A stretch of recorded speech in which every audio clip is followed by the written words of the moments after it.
урматтуу студенттер, биз көтөрүп жаткан, өзүңөр көтөрүп жаткан маселелер боюнча бүгүн кечээ биз проректорлор менен жолукканбыз. Бүгүн өзүбүздүн ректор Садык Калат Жалилович менен келип отурат. Жашынка сөзүн угабыз.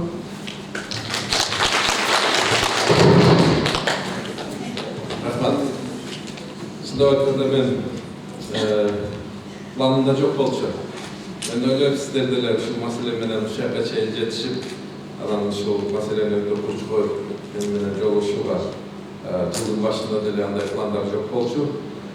Негизи эң көбөлүү маселе силер үчүн болуп жатат. Бизге деле бул тиешеси түздөн түз бар маселе. Бул студенттердин окуш шарттары жакшырыш керекпи же кандай деген маселеде. Биз ойлойбуз, силер коюп жаткан талаптар туура. Негизгиси бул маселеге ким каршы? Эч ким каршы эмес. Мүмкүнчүлүккө жараша турмуштун, баягы кыстаган турмуштун өзүнүн азыркы коюп жаткан шарттарына байланыштуу биз аракеттерди сиздер үчүн түзүшүбүз керек. Негизи бул биринчи. Силердин коюп жаткан маселеге башкы корпуска сабактарды которуу боюнча, жана ошол жерде окуу боюнча өзгөчө журналистика факультетинин студенттерине. Жылдын башында негизи биз факультет жанагы маалымат технологиялары факультетинин бияка которуу маселеси көтөрүлүп жатканда батышып баарыбыз окуйбуз деген ишеним менен иш баштаганбыз. Мына Айнат Алгырбековна турат. Мен биздин окуу бөлүмүн жанагыдай адистерине маселе койгом. Менимче батыш керек, силер ойлор кандай эсептегиле. Экисинен болсо да батышып окуйлу. Анткени компьютерлердин жанагыдай кичинекей мурдакы жатакана болгон эски имаратта көпчүлүгү балдардын ошол жерде мугалимдердин кыйналып жатканын биз деле көрүп, эгерде мурда аларда ошол жерде каф интернет деген факультетте бүт баардык тармактык сеттер ушул жерде болгондон байланыштуу которсок кандай болот деген маселени койгондо болот, батышат деген сөз болгон. Ошон үчүн ошол процесс башталган. Анан эмнегедир бул процесс негизи аягына чыгардын астында жок, батышпай калдык деген сөз болуп калды. Бул эми сиздерге чындап айтканда ачык айтсак, бизден ошол өзгөчө ушул окуу процессти, расписанияны түзүп, ошону көзөмөлдөп шарт түзүүчү биздин окуу бөлүм тиешелүү структуралардын кемчилиги, анткени тигилерди көчүрүп алдык, силерди болсо батыра албай калдык. Мына кемчиликтин негизинде студенттер шарттары өзгөчө силердики начарлап кетти. Муну ачык эле биз деле билгенбиз. Бирок ошол шартты оңдош үчүн дагы каражаттар калбай калган. Биз ремонтту болсо сентябрга чейин колубуздан келишинче кайсы жерлерди оңдогонго жана болгон каражатка аракет кылдык. Бирок андан ары окуу процесс башталып калганына байланыштуу силерге ошондой жакшы шартты түзгөнгө жетишпей калдык. Бул күнү биздин администрациядан, жетекчиликтин өзүбүздүн мойнубузда. Муну ачык түшүнөбүз. Сиздер ошо чыдап бергениңиздер үчүн ушул азыркы учурга чейин жанакыдай өзүңөрдүн аралашчылыгыңарды ачык билдирбей чыдап бергениңиздерге рахмат айтышым керек негизи. Болбосо башында эле кайрылып, болду, башкача шарт коебуз деген маселени койсо болот эле. Бирок мен ойлойм, мына биздин коюлуп жаткан максатыбыз бир. Мен негизи биздин эң негизги азыркы маселебиз бул студенттердин шарттарын жакшыртуу.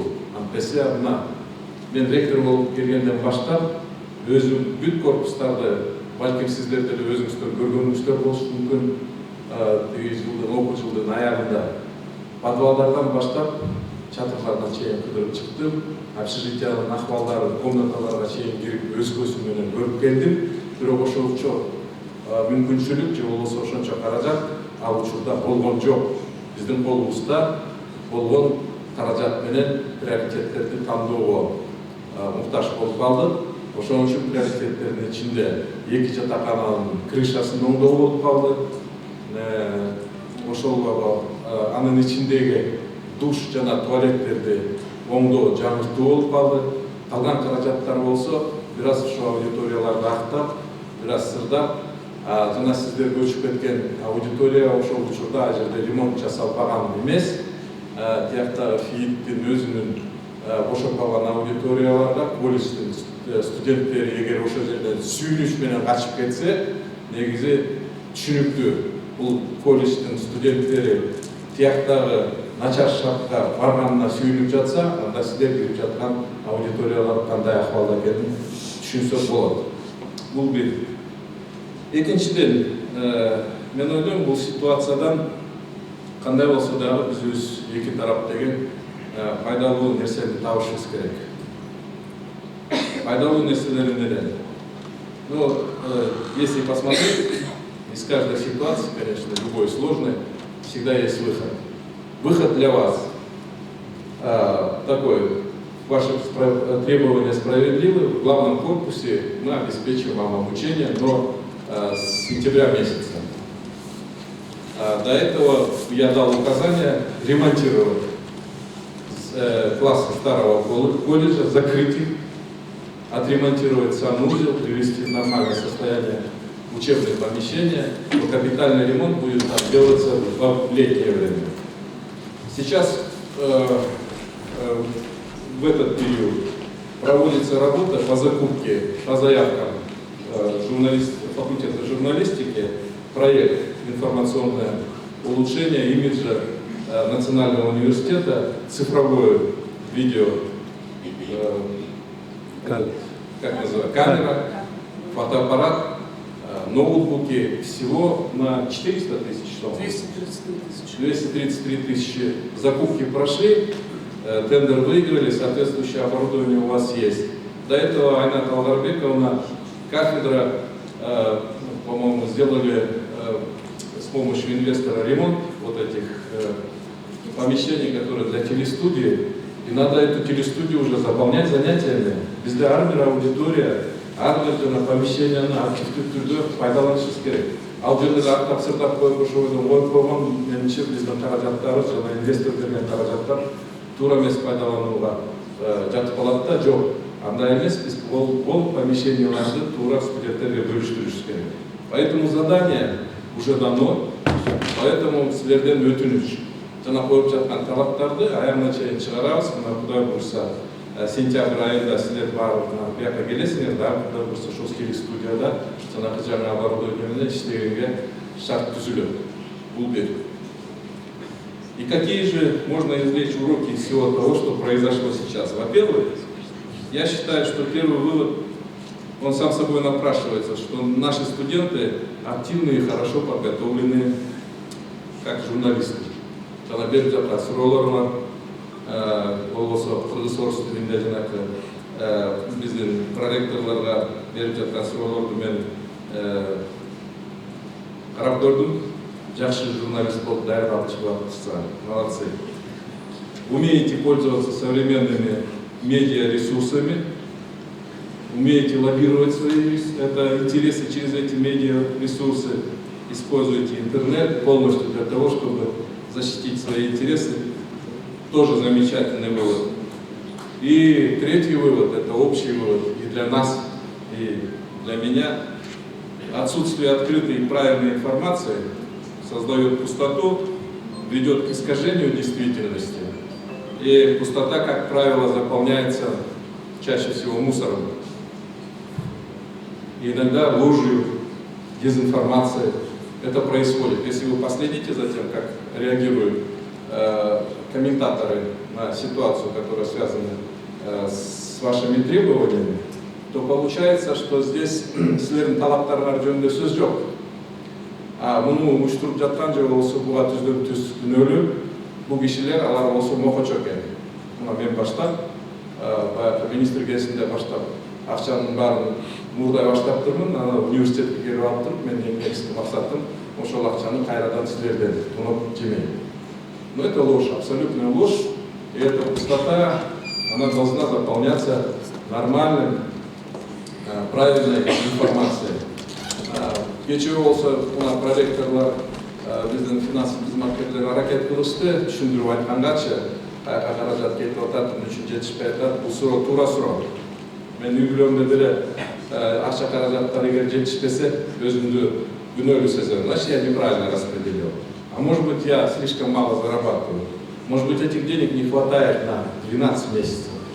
Отпуска чыкканда мен эч жака эс алдырууга балдарын алып бара албайм, мисалы. А почему это происходит? Вы просто подумайте над тем, что те бюджетные средства, вот сейчас бюджеттеги студенттерди даярдаш үчүн мамлекет азыр 29 000 сом бюджеттен чыгарып жатат. Откуда берется ваша оплата? 26, да? Откуда берется ваша оплата, которая была 23, потом стала 25, 26 и так далее? Дело в том, что государство по минимуму, рассчитав затраты на подготовку студента, определило, что, скажем, на подготовку бюджетного студента государство может выделить 26 000 сомов. Из них они сразу говорят, на зарплату можете потратить 85%, из них 14% соцфонд плюс к этому, и говорит, вот вам ваши расходы на бюджетного студента. Бюджеттік студенттердің жана 26 000 сомунан негизи айлыктан башка биз ремонтко, сатып алууга, дагы башка өнүгүүгө каражаттарыбыз жок. Контракттын студенттерин баасын биз бюджеттик студенттерге такап туруп, көп болсо 1000-2000 жылына кошуп жаткан учурубуз азырчы. Теперь посчитаем, что такое 26 000 сомов или 29 000 сомов. Пусть будет 30 000 сомов за год. На 12 месяцев разделим, получим сумму на 10 разделим, хорошо. 12 000 еще добавим, 3000. 3000 в месяц, ой, 3000 получается бирайга. Тура, 3000 разделим на 30 дней. 100 сомов в день. Я сейчас своему ребенку, который идет в школу, должен, значит, дать 100 сомов и сказать ему, отдай 80 учителю и 20 купи себе ручку, а может быть кушать не будешь и оденешься там что-нибудь, я сэкономлю. Вот такая ситуация в целом в Слердере, мен өзімнің балдарымда көрем.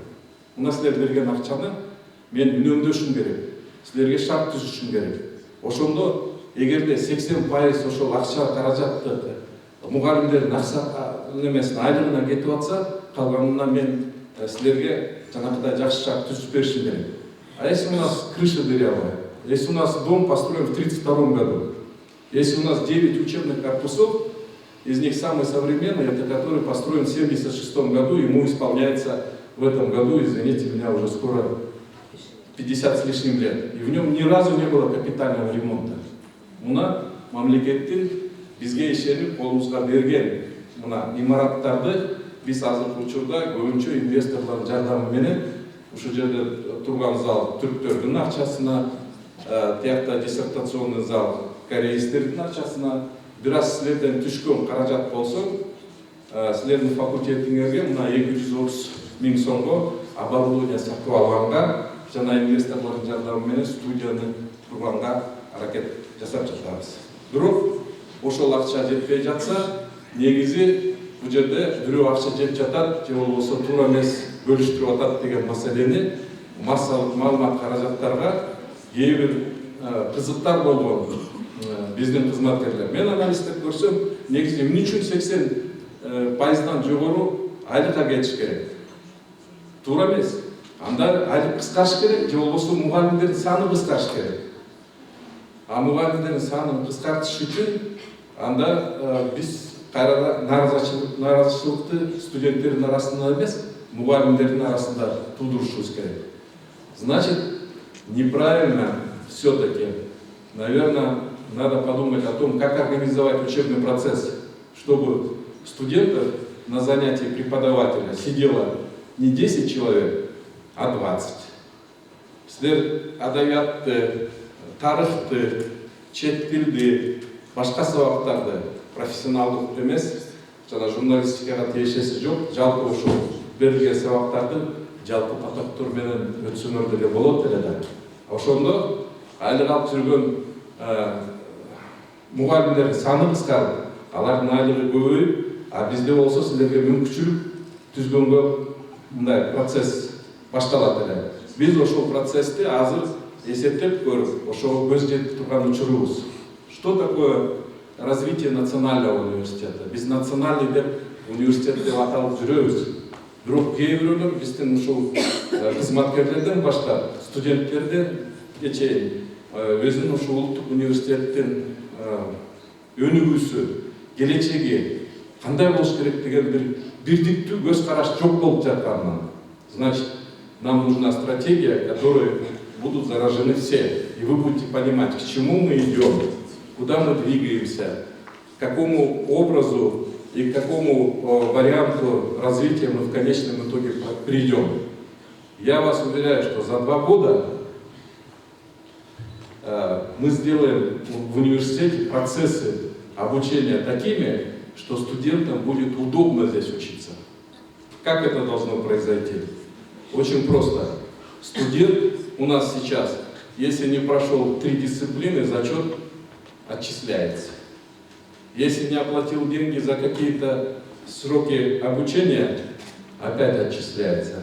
На самом деле никто не считает, какие дисциплины прошел студент, обязательны они, последовательно ли они находятся. Может быть, о них можно изучить на 2-м курсе или в следующем году для студента. Не обязательно и не последовательно.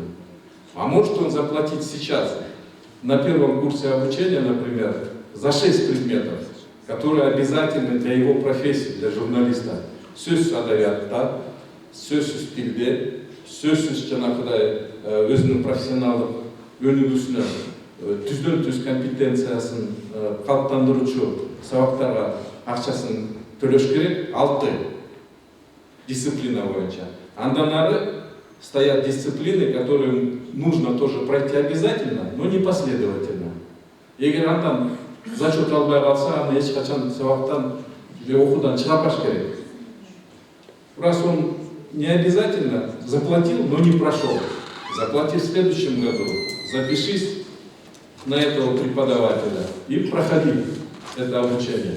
И дисциплины 3, которые не последовательно, но и не обязательно вот именно силер үчүн эмес, а башка жана жалпы өнүгүү үчүн силерге керек болгон дисциплиналарды силер каалаган учурда алып, ошого акча төлөшүңөр керек. Вот мое видение в данном случае такое, что у нас сейчас в университете практически учебный процесс построен так, что он создает множество преград для студентов. Не сдал модуль, 1-й этап не допущен до следующего. Не заплатил деньги, не допущен до модуля.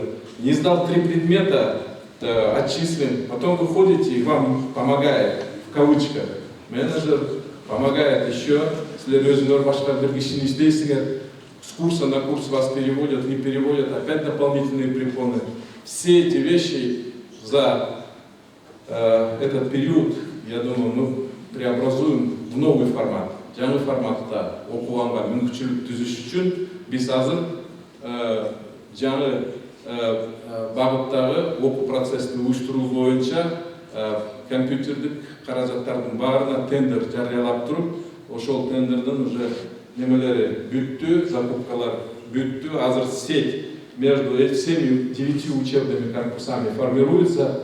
Это программа АВН, которая действует в некоторых учебных заведениях, но у них баягы мурдак форматтагы программалар, бизде жаңы форматтагы программаны иштешебиз.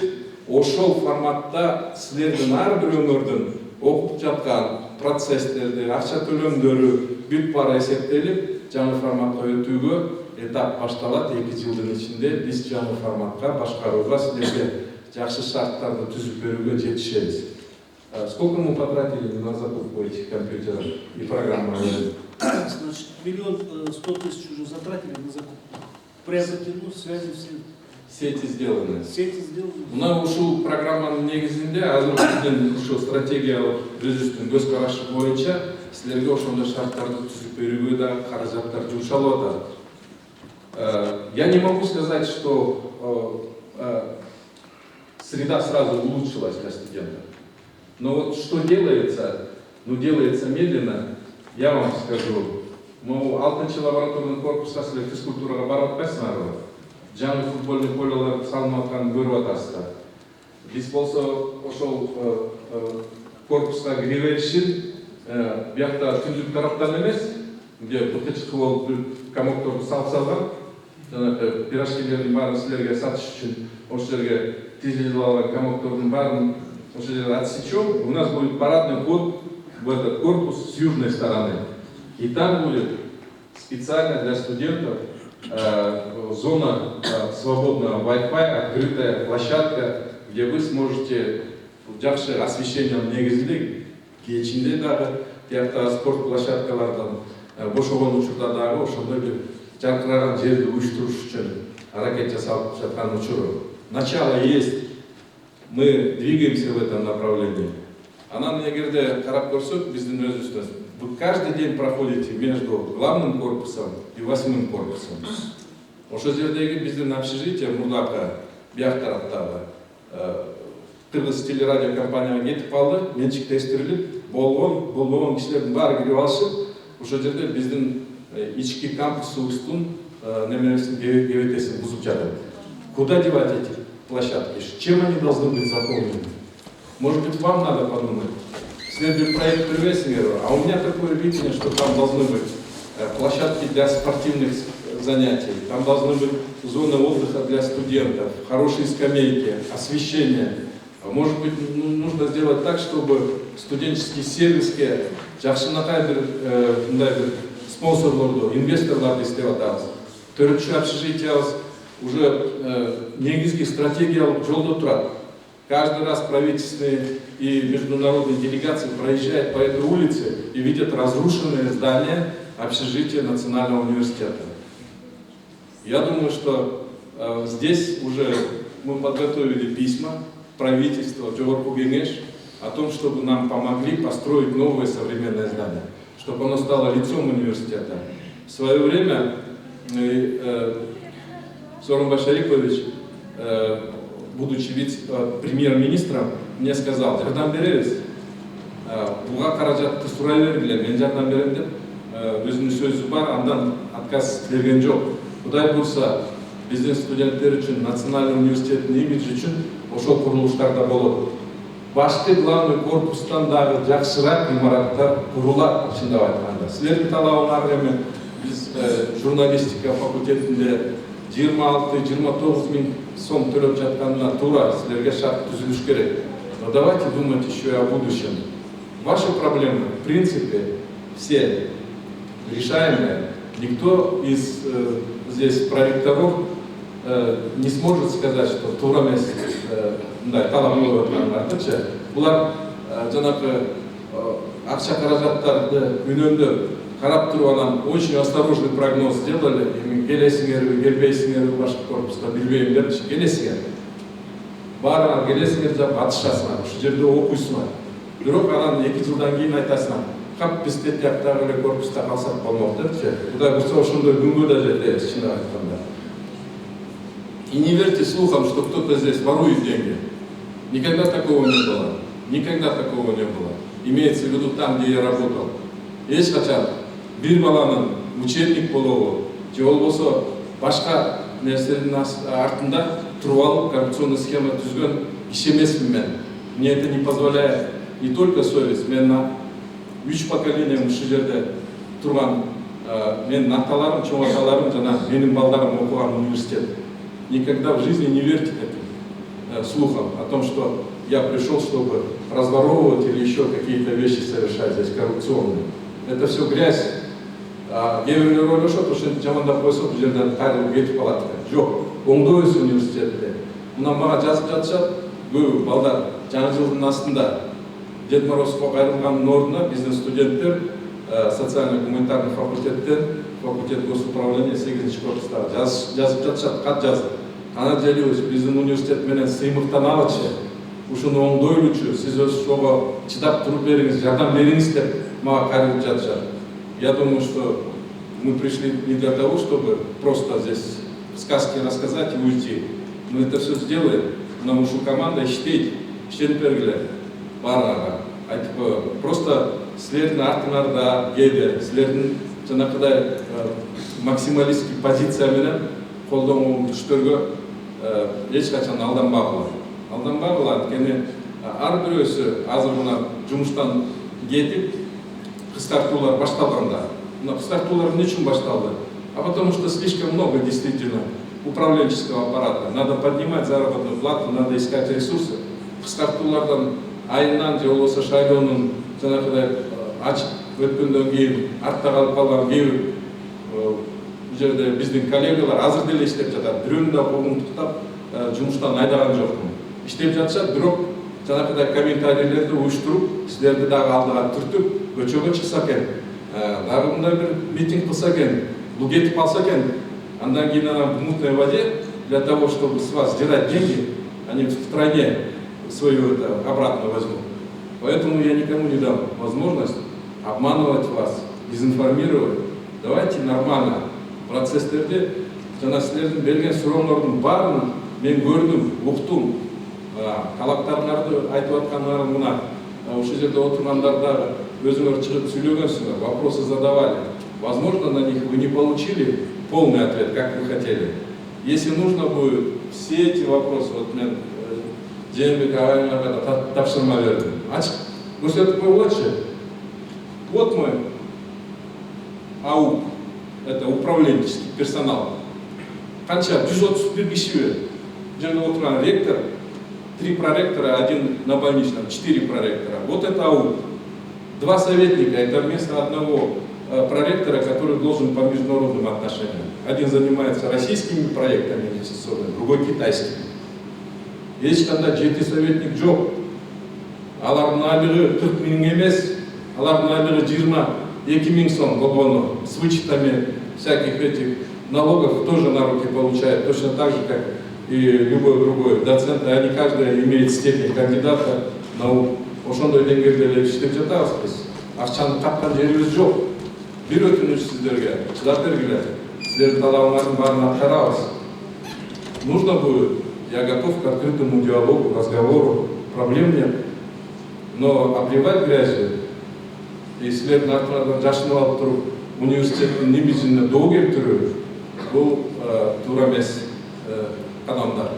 И тех людей, которые, возможно, пытаются это раздуть, и таким образом там что-то себе какие-то заработать дивиденды грязные на этом. Я хочу сказать, ребята, повнимательнее, оглядывайтесь сзади, кто стоит. Раз карапойлачы, что түрткүлөп аткан кишилер эгерде болбосо, силер койгон талапты биз ачык эле, без всяких сомнений воспринимаем как абсолютно правильно. Сейчас была бы возможность, я бы вообще сейчас вместо вот этого здания бизнес-центра «Макс» поселил бы вас всех туда, и там бы занимались. И айлыктардын баарын мугалимдерге 2 есе 3 есе көтөрүп берет элем. Но мы-то пришли, вот буквально я пришел, и вот эта моя команда, которая здесь сидит, буквально жарым жыл болду. Довели финансовое состояние до того, что отпускага кетип аткан мугалимдерге сразу 2 айлыгын төлөп бергенге жетишпей калдык. Одну часть дали в июле, другую часть в августе, уже под конец отпуска. Вот такая ситуация сложилась финансовая. В управлении финансов вот такие вещи сложились. Я думаю, что азыр нам без сентябрдан баштап каражаттарды колго алып, эсептеп, жанакыдай кыскарууну баштаганда дагы азыр ушундай маселелер туулуп жатат. Эми сиздерге эч качан эч ким кысым көрсөтө албайт. Вы наши дети. Биздин эле мундагы биздин балдарыбыз.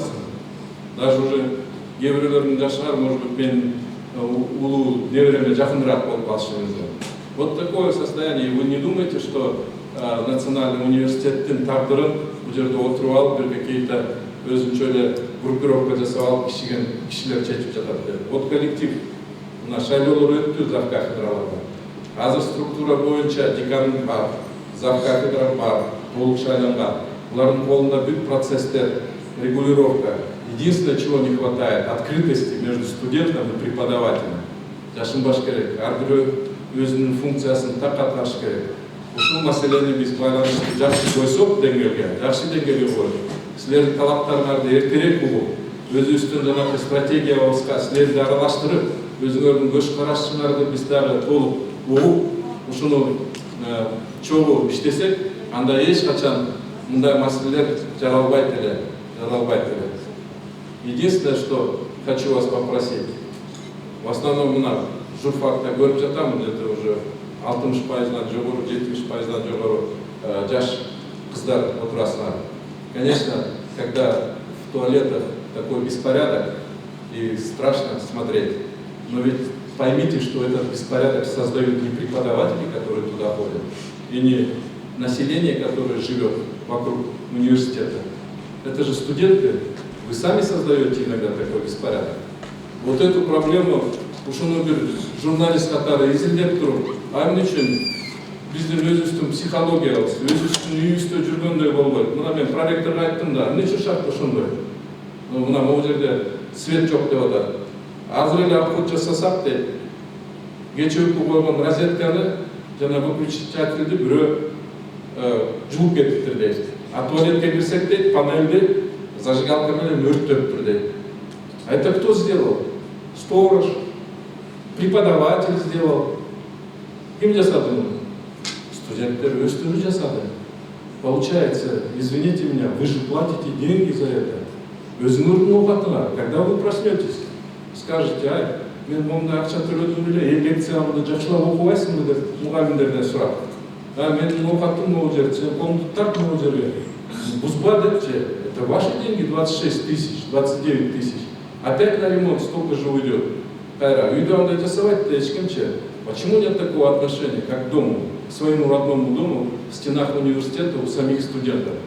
Давайте над этим тоже подумаем. Я не хочу вас упрекать, я уверен, что вы как будущие журналисты, которые должны служить лицом общества, совершенно по-другому мыслите.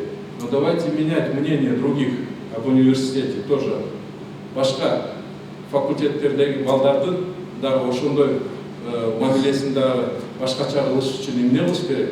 Как развивать нам наш университет?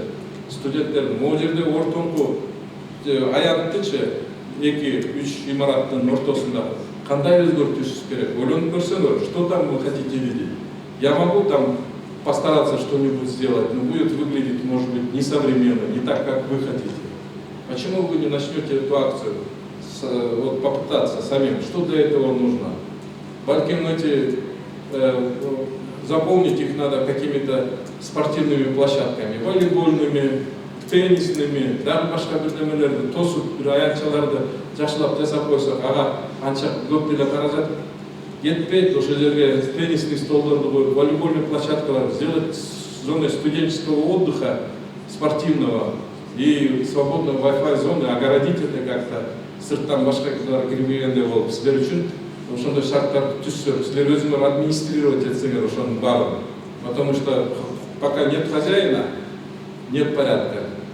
Пусть будут студенты сами хозяева этих вещей. Ошондой бир проектлерди өнүктүрүш үчүн эмне кылыш керек? Силер сунуш бергиңиздер, биз ошону ишке ашыралы. Өзүбүздүн университет менен чындап айтканда, бизди карап отурсаңар, биз чоң каражаттарды издеп тапканга чейин, возможно, у вас оперативные какие-то более хорошие есть предложения. Давайте их мне, давайте будем вместе реализовывать. Урматтуу студенттерим, урматтуу балдарым, никогда не думайте, что кто-то специально пришел сюда разрушать наш национальный университет. Вы тоже лицо национального университета, я тоже лицо национального университета. 3-4 поколения, наша лучшая интеллигенция выросла в этих стенах. Мы хотим вернуться к этим традициям. Шоу иштейли, шоу ушул бир багытта бололу, болгон сунушум ушу. Мен ойлойм, мен азыр суроолорго майда чүйдөгө түшүп кетиши мүмкүн. Эгер суроолор болсо маанилүү. Бериңиздер, мына кечээ болсо айлыктар боюнча дагы маалыматтар бар. Ошол айлыктар боюнча дагы толуктуу маалыматтарды берсе болот. Но это все, честно говоря, просто процедура. Процедура. Она несовершенная, мы видим это. Мы стремимся к улучшению этих процедур. Но давайте разместим это на сайте. На сайте университета. Карали, вы уже умеете работать с сайтами. Кто-то у вас в Facebook жүрөт, кимиңер жанагы дагы башка сайттарда карап атасыңар, комментарийлерди берип атасыңар. Надеюсь, не ваши комментарии, потому что я не думаю, что это вы так негативно относитесь к людям, которых еще точно даже не знаете, кто они такие. На самом деле надо фильтровать. И я хочу к вам, как к будущим журналистам, обратиться, тоже сказать. У нас сейчас все хватает. Даже самый плохой айылдар отырып туруп жанагыдай компьютер эмес телефон аркылуу маалымат берип, бирөөлөрдү мактап, бирөөлөрдү жактап, бирөөлөрдү болсо пригвоздить можно. Но за всем этим должна все-таки стоять хоть капелька морали такой, чистой совести. Ошого бир азыртадан формироваться этип атасыңар, түзүлүп жатасыңар. Ак дүйнөңөрдү бузбагыла келменен.